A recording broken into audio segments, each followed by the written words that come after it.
안녕하세요. 포티넷의 박종석입니다.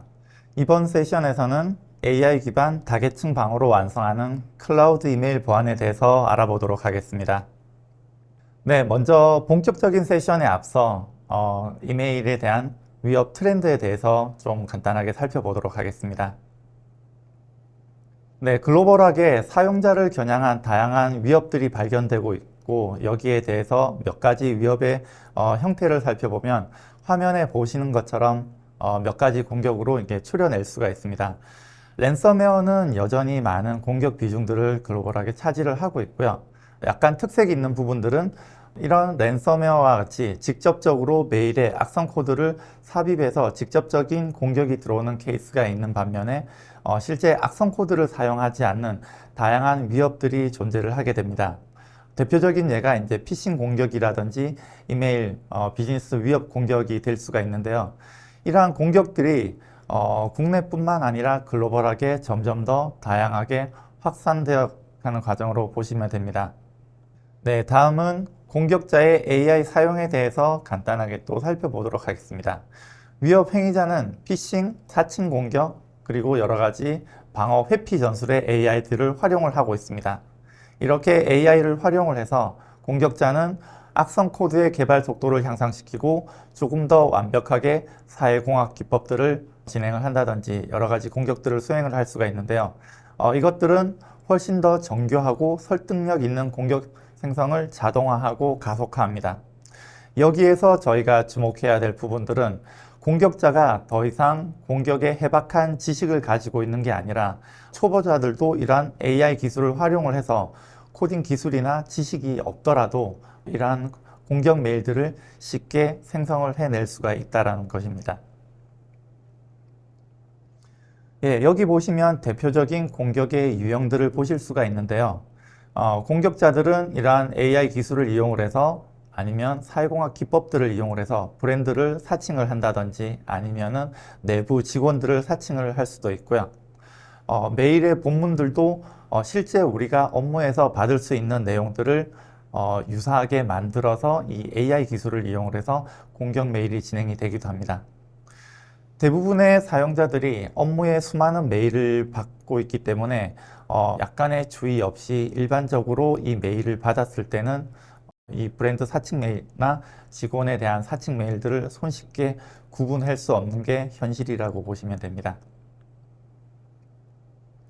네, 이러한 공격 내용들은 단순한 이메일뿐만 아니라 구글에 있는 여러 가지 그 드라이브라든지 아니면은 사스 형태의 앱 그리고 여러 가지 협업 기관의 어플리케이션들을 통해 공격이 일어나고 있기 때문에 사용자 입장에서는 메일뿐만 아니라 이런 협업 기관의 어떤 플랫폼에 대해서도 방어를 할 수 있는 방안들을 마련을 해 나가야 합니다. 네, 다음은 본격적으로 포티메일 워크스페이스 시큐리티 솔루션에 대해서 확인을 해 보도록 하겠습니다.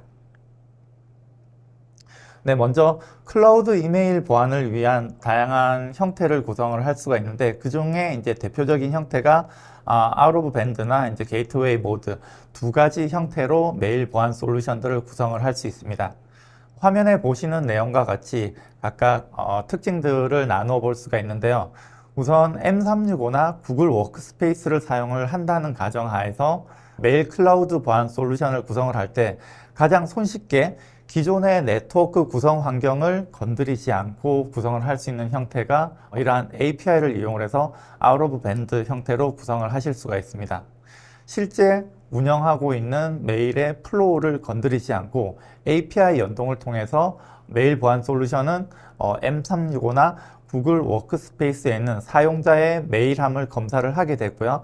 여기에서 악성 메일이 있거나 위협이 있다라고 판단을 되면 그 메일을 격리를 하게 되는 이런 형태로 구성이 됩니다. 사용자 입장에서는 일단 실시간에 가깝게 메일을 검사를 하긴 하지만 메일함에 이미 메일이 들어와 있기 때문에 보다 더 안전한 사용자 메일함에 메일이 들어오기 전에 메일을 격리를 하기 위해서는 게이트웨이 모드, 인라인 형태의 메일 구성을 많이 진행을 하고 있습니다. 이러한 형태에서는 MX 레코드를 변경을 해서 실제 사용자 메일 밤에 메일이 들어오기 이전에 그 앞단에서 메일 보안 솔루션들이 메일을 검사를 하게 됩니다. 이 메일 검사를 통해서 악성으로 판단된 메일에 대해서는 앞단에서 사전 격리를 해서 메일함으로 위험 메일들이 들어오지 않도록 하는 구성에서 보다 더 안전하다고 이제 판단하실 수가 있습니다. 포티넷은 2024년 연말에 퍼셉션 포인트를 인수를 하게 됐고요. 이 퍼셉션 포인트라는 벤더를 인수를 하게 된 이유는 이메일을 넘어서 더 넓은 현대적 업무 공간으로 보안을 확장하기 위해서 전략적으로 퍼셉션 포인트를 인수를 하게 되었습니다. 포티넷은 기존에도 이미 포티메일이라는 이메일 보안 솔루션을 가지고 있었고요. 여기에 더해서 ICS 형태의 퍼셉션 포인트를 인수를 하게 되면서 기존에 저희가 가지고 있던 보안 영역에서 더 많은 영역들을 확장을 해 나가게 됐습니다. 기존에 포티메일이 가지고 있던 기능들도 보시면은 안티바이러스나 안티스팸 그리고 DNS 필터나 URL 필터 같은 다양한 엔진들을 가지고 있고요. 여기에서도 머신러닝이나 아니면 시그니처 기반의 위협들을 디텍션하는 기술들을 가지고 있었습니다. 여기에 퍼셉션 포인트를 인수를 해서 이제 워크스페이스 시큐리티라는 네이밍을 변경을 하게 되는데요. 여기에는 가장 기존의 시그니처 기반의 위협 디텍션 방법 외에도 특징적인 부분이 메일 헤더 분석이라든지 메일 본문의 문맥상 내용들을 분석을 해서 AI 기반으로 공격자의 이메일 내용들을 확인을 하고 위협을 디텍션을 할 수 있다는 겁니다. 여기에는 사용자가 사칭을 하는 브랜드 이미지라든지 브랜드 네이밍 그리고 사용자의 메일 주소 이런 것들도 모두 탐지를 하고 분석을 할 수 있게 됩니다. 앞서 퍼셉션 포인트가 포티메일 워크스페이스 시큐리티로 네이밍이 변경됐다라고 말씀을 드렸는데요. 그러면 포티메일 워크스페이스 시큐리티의 가장 특징적인 부분, 탐지 엔진에 대해서 간단하게 살펴보도록 하겠습니다. 포티메일도 다양한 그 안티스팸 엔진이나 머레어 엔진, 그리고 샌드박스 연동 등과 같은 다양한 엔진들을 포함을 하고 있지만 포티메일 워크스페이스 시큐리티 또한 보시는 것과 같이 대표적으로 7개의 엔진들을 탑재를 하고 있습니다. 순서대로 살펴보시면 스팸 필터, 압축 파일 추적 해제 필터, 심층 분석 필터, 위협 정보 데이터 확인 필터, 이메일 사기 공격 필터, 피싱 필터, 그리고 퍼셉션 포인트만의 독자 기술을 이용한 햅 기술이 포함되어 있습니다. 이러한 엔진들은 순차적으로 메일들을 분석을 해서 예를 들어서 스팸에서 걸려지는 뭔가가 메일이 들어온다라고 했을 때 뒷단의 엔진들이 분석을 하지 않는 게 아니라 하나의 메일이 외부에서 내부로 유입이 됐을 때 이 7개의 엔진들이 동시다발적으로 이 메일을 분석을 하게 됩니다. 그래서 이 공격자가 보낸 이 공격 메일이 어떤 위협들을 가지고 있는지 각각의 엔진들이 이 위협을 탐지를 해서 각각 스코어링을 하게 되고요. 사용자에게 어떤 위협에 의해서 이 메일을 탐지를 하고 차단을 하게 됐는지 증적 데이터를 남기게 됩니다. 이 엔진들의 특징을 보시면은 기존에 단순히 안티 스팸 엔진, 안티 바이러스 엔진에서 과거에 APT 공격을 방어를 하기 위해서 샌드박스가 이제 추가가 되는데요. 샌드박스의 여러 한계점을 보시면은 이 파일들 가상 환경 내에서 파일들을 일일이 실행시킨과 동시에 그 행위들을 모니터링을 해서 위협을 탐지를 하게 되는데 여전히 샌드박스는 유용한 위협 탐지 기능이긴 하지만 여기에는 몇 가지 제약사항들이 있습니다. 우선적으로 가상 머신을 회피할 수 있는 기능들을 가지고 있고요. 또 파일들을 하나씩 개별적으로 일일이 실행을 하다 보니까 어떤 수량이나 용량, 퍼포먼스, 그리고 비용 등에 대한 문제점들이 하나씩 좀 발견이 되게 됐습니다. 퍼셉션 포인트가 가지고 있는 이런 그 햅 기술은 이러한 샌드박스의 장점을 유지를 하면서도 또 단점 또한 보강을 할 수 있는 그런 기능들이 포함이 되어 있다고 보시면 됩니다. 그래서 이러한 퍼셉션 포인트, 그러니까 지금 변경된 포티메일 워크스페이스 시큐리티의 이런 엔진의 기능들을 통해서 수량과 용량 그리고 파일의 종류에 상관없이 100% 실시간 검사가 가능하다라고 보시면 됩니다. 네, 조금 더 구체적으로 이제 이 햅 기술이 어떤 기술이냐에 대해서 간단하게 소개를 좀 드리도록 하겠습니다. 보면은 장표 내용에 보시는 것처럼 가장 기본적으로는 뭐 인텔 프로세서 트레이스를 활용해서 어플리케이션의 전체 실행 흐름에 대해서 접근을 한다라고 되어 있는데요. 저희 포티넷 내부에서 정상적인 파일들과 악성 파일들에 대한 이 실행 흐름들을 일일이 이제 학습을 하게 되어 있습니다. 그래서 정상 프로세스들이 이제 실행이 될 때 어떤 형태의 이제 흐름이 있는지를 직접적으로 그 다양하게 학습을 해서 DBR을 시켜 놓고 있고요. 여기에서 이제 악성 파일이 들어왔을 때 이러한 정상 파일에서 어긋나는 특이한 어떤 흐름이 발견됐을 때 여기에 대해서 위협으로 간단하게 디텍션을 할 수 있다고 보시면 되는데 실제 가상 머신 내에서 어플리케이션이 실행이 되면은 모두 이제 메모리 상에서 실행이 되게 돼 있고요. 여기에 이제 저희가 추적 파일들을 생성을 해서 메모리 이벤트와 함께 저희가 가지고 있는 포티넷만의 탐지 알고리즘을 기반으로 해서 악성 여부를 판단을 하게 됩니다. 예, 그림에 보시는 것처럼 기본적으로는 저희 내부에서 표준 코드 실행 그래프 학습을 지속적으로 하게 되고요.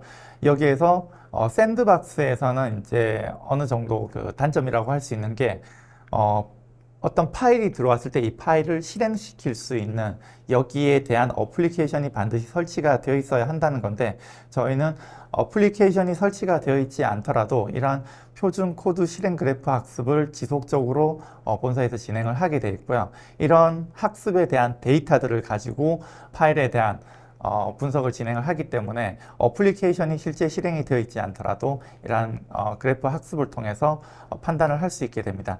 그래서 수신한 파일을 가상 메모리에 띄워서 CPU가 돌아가게 되면서 이러한 그 맵에 대한 핑거프린팅을 하게 되고요. 그리고 이 수신한 파일이 앞서 말씀드린 것처럼 어떤 실행 그래프들을 저희가 가지고 있는 맵에 비교를 했을 때 비정상적인 행위들이 발견이 된다라고 하면 악성으로 판단을 하게 되는 이런 알고리즘들을 가지고 있습니다. 실제 UI에 대한 내용을 가지고 와봤는데요. 그러면은 이러한 7개의 엔진, 다양한 엔진들을 통해서 위협들을 어떻게 판단할 수가 있느냐. 여기에 대해서 뭐 많은 엔진이 있어서 사용자 UI가 불편하지 않을까, 보기가 어렵지 않을까라는 의문을 가질 수도 있는데요. 보시는 것처럼 위협이 탐지가 되게 되면 그 위협에 대해서 오른쪽에 이제 그래프 이미지와 같이 어떤 엔진에서 디텍션이 됐는지 대해서 세부적으로 보여주게 되고요. 여기에는 하나의 엔진이 아니라 다수의 엔진의 디텍션이 되었다고 하면 디텍션이 된 각각의 엔진들을 눈으로 확인을 직접 하실 수가 있습니다. 그리고 URL 같은 경우에도 직접적으로 악성 URL에 대해서 다이렉트로 판단을 하는 게 아니고 이 URL이 각각 리다이렉션 돼서 여기에서 최종적으로 어떤 악성 파일이 떨어지는지에 대해서 계층 구조를 모두 확인을 할 수 있습니다. 그래서 실제 해킹당한 URL이라든지 아니면은 여기에 이제 활용된 URL들 최종적으로 악성 코드를 다운로드 받는 URL들을 모두 다 직접적으로 확인을 하실 수가 있게 됩니다.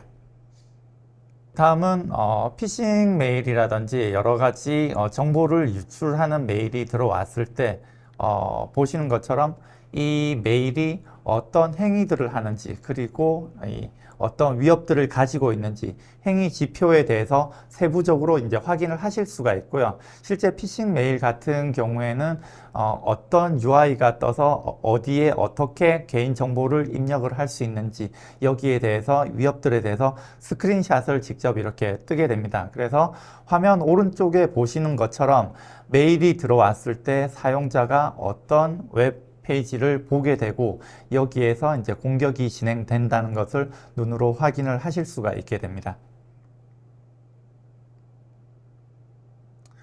예, 간단하게 UI에 대해서 조금 보여드렸는데 그러면 글로벌하게 실제 어떤 고객사들이 있는지를 간단하게 요약을 했습니다. 여기에 표현된 그 다양한 고객사뿐만 아니라 보시는 것처럼 만 개 이상의 이제 고객사 사이트에 저희는 레퍼런스들을 가지고 있고요. 중소기업에서부터 공공기관, 그리고 소규모부터 대규모 글로벌 기업 고객에 이르기까지 저희는 다양한 고객을 이제 확보를 하고 있습니다. 유즈 케이스 같은 경우도 앞서 이제 다양한 구성 방법에 대해서 설명을 드렸었는데 여기에 대해서 온프렘 형태의 메일 서버를 가지고 있거나 아니면은 클라우드 형태의 메일 서비스를 받고 계시더라도 아니면 그 이외에 하이브리드 형태도 다양한 복잡한 이메일 환경에서도 어디든 저희가 적용이 가능한 구성이라고 보시면 되고요. M365나 대표적인 구글 워크스페이스를 위한 계층화된 보안, 이 내용은 구글 워크스페이스를 사용하고 계시면 이미 여기에 보안 솔루션들이 포함이 되어 있어서 많은 이메일들이 내부로 들어온다라고 했을 때 우리는 이미 보안이 잘 되어 있다라고 판단하시는 경우가 많이 있습니다. 거기에 대해서 실제 디텍션 하지 못하는 구글 엔진에서 디텍션 하지 못하는 다양한 위협들에 대해서 저희가 학습한 내용 기반으로 해서 위협들을 디텍션해서 다계층 잘 알고 계신 것처럼 계층화된 보안을 구성을 할 수 있다라고 말씀을 드릴 수가 있고요. 또한 메일 서비스 같은 경우는 주로 인바운드 메일에 대해서만 위협들을 디텍션하고 계신데 최근에 이제 점점 위협이 대두되고 있는 내부에서 외부로 거꾸로 공격이 나가는 부분에 대해서도 저희 포티메일이라든지 포티메일 워크스페이스 시큐리티를 활용을 하게 되시면은 내부에서 악성 코드에 감염이 돼서 외부로 공격이 나가는 메일까지도 함께 검사를 하실 수 있다는 장점을 말씀을 드리고 싶습니다. 네, 지금까지 현대적 업무 환경을 위한 이메일 보안 솔루션에 대해서 포티메일 워크스페이스 시큐리티에 대해서 말씀을 드렸고요. 짧은 시간 관계상 메일에 포커스를 해서 말씀을 드렸었는데 이런 업무 협업 공간에서 클라우드에 있는 어떤 저장소에서 데이터를 내려받거나 아니면 여러 가지 협업 공간에서 데이터를 주고받고 하는 과정에서도 포티메일 워크스페이스 시큐리티는 다양한 보안 기능들을 제공을 하고 있고요. 그래서 모든 유형의 위협을 100% 이제 동적 스캐닝 후에 이제 차단을 할 수 있다라고 말씀을 드릴 수가 있습니다. 그리고 설명을 드린 것처럼 이메일뿐만 아니라 브라우저나 사스에 대한 앱도 보호를 하실 수가 있고요. 최신 위협을 탐지하기 위한 독점적 AI 모델을 탑재를 하고 있다라고 말씀을 드렸습니다. 그리고 마지막으로 이제 특징적으로 저희가 드릴 수 있는 부분이 포티메일 워크스페이스 시큐리티를 만약에 도입을 하시게 되면 포티넷의 전문 인력들이 24시간 관리형으로 모니터링을 하게 됩니다. 그래서 사용자가 바쁜 업무 와중에 놓칠 수 있는 위협에 대한 노티스라든지 디텍션된 내용들을 저희가 인시던스를 모니터링하는 대응팀에서 위협에 대한 메일을 확인을 하게 되거나 아니면은 의심스러운 메일의 신고를 받게 되면 심층 분석을 해서 여기에서 상세화된 분석 리포트라든지 위협에 대한 내용들을 고객에게 직접 리포팅할 수 있는 서비스들을 제공을 드리고 있으니까 고객의 많은 부담들을 운영에 대한 부담들을 줄여드릴 수가 있다라고 생각이 됩니다. 네. 지금까지 세션에 대해서 간단하게 설명을 드렸고요. 포티넷이 인수를 한 퍼셉션 포인트, 지금 현재 네이밍이 포티메일 워크스페이스 시큐리티로 변경이 돼서 이 메일 서비스가 어떤 특징들을 가지고 있고 고객의 위협에 어떻게 대응을 할 수 있는지에 대해서 간단하게 소개를 드렸습니다. 조금 더 세분화된 기술적인 자료라든지 아니면은 제품에 대한 데모를 원하실 경우 저희 영업에게 연락을 주시면은 저희가 질의 주신 내용에 대해서 충분히 준비를 해서 데모 세션을 가질 수 있도록 하겠습니다. 네, 짧은 시간 경청해 주셔서 감사합니다.